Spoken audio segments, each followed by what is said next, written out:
निपाणी वडगाव ग्रामसभेत गोंधळ, पत्रकारावर हल्ला, गुन्हा दाखल। श्रीरामपूर तालुक्यातील निपाणी वडगाव येथे ग्रामसभा आयोजित करण्यात आली होती।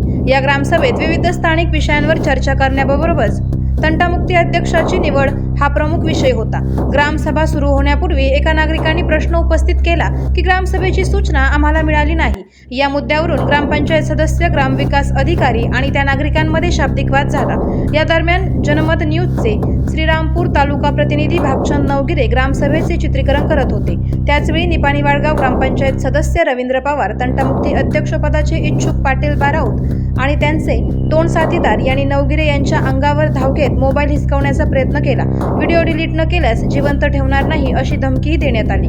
या घटनेमुळे नागरिकांमध्ये संतापाची लाट उसळली आहे। नागरिकांचा प्रश्न आहे की अशा गुंड प्रवृत्तीच्या लोकांनी तंटामुक्ती अध्यक्ष झाल्यास न्यायनिवाडा कसा अपेक्षित ठेवायचा।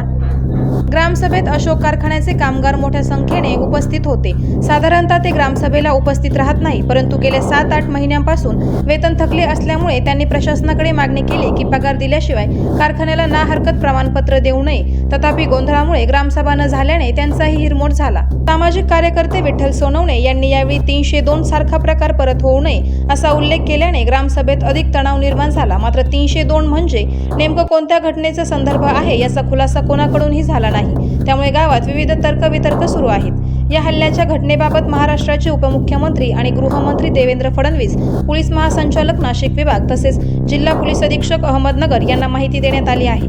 पत्रकार संरक्षण कायद्याअंतर्गत संबंधित दोषींवर गुन्हे दाखल करण्याची मागणी करण्यात आली असून तातडीने कारवाई न झाल्यास पत्रकार संघटनांकडून राज्यव्यापी आंदोलन छेडण्याचा इशारा देण्यात आला आहे।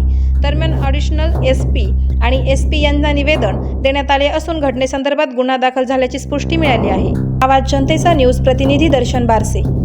करायचा आहे लाईव्ह कार्यक्रम किंवा आहे कसले आंदोलन, जनसामान्यापर्यंत पोहोचेल आपला हक्काचा आवाज, आवाज जनतेचा।